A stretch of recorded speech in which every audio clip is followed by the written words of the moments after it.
한국 정부와 여당의 대북전단 금지법에 대해 국제사회에서 우려가 이어지는 가운데 미국 국무부가 자유로운 대북정보 유입의 중요성을 강조해 주목됩니다. 미국 정부는 2004년 북한인권법 제정 이후 대북정보 유입이 열악한 인권 개선과 직결된다며 꾸준한 지원을 하고 있습니다. 첫 소식 김영교 기자가 보도합니다. 한국 국회를 통과한 뒤 국무회의에서 의결된 대북 전단 금지법과 관련해 미국 국무부는 앞서 자유로운 대북 정보 유입의 중요성을 강조했습니다. 국무부 대변인실 관계자는 북한으로의 정보 유입을 증대하는 건 미국의 우선순위 사안이라면서 북한 주민들이 정권에 의해 통제된 정보가 아닌 사실에 근거한 정보에 접근하는 게 매우 중요하다고 말한 겁니다. 미국 정부는 2004년 제정된 북한 인권법에 따라 대북 정보 유입을 적극 지원하면서 북한 주민들의 정보 접근 보장을 중요한 인권 문제로 강조해왔습니다.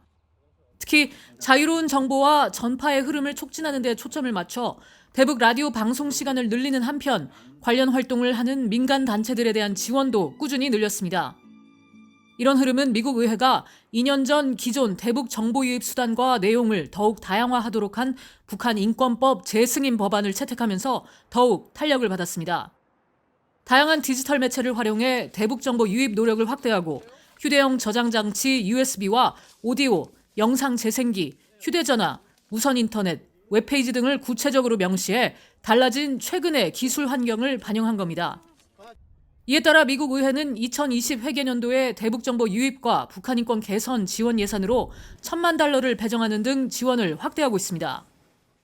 마이크 폼페오 국무장관은 지난 5월 한 언론과의 인터뷰에서 정보에 대한 접근이 거부되는 나라들에 대해 언급하면서 북한에서든 중국에서든 기본적인 정보에 접근할 수 없는 나라에선 나쁜 일들이 벌어진다고 지적한 바 있습니다.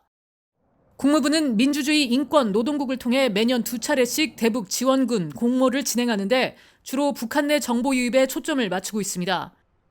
특히 각 기관당 매년 최저 $75만 최대 $300만 지원하는 공고의 경우 북한 안팎의 자유로운 정보 흐름 촉진을 통해 북한의 인권을 개선하는 한편 인권 유린 가해자들에 대한 책임 규명을 촉진하는 프로그램 지원도 모색하고 있습니다.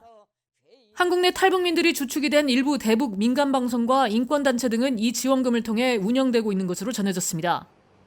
아울러 정부 기금을 받아 독립적으로 운영하는 미국 민주주의 진흥재단도 2016년에서 2019년까지 3년 동안 대북 프로그램으로 $1,100만 지출했는데 정보 자유 목적이 가장 많은 것으로 나타났습니다.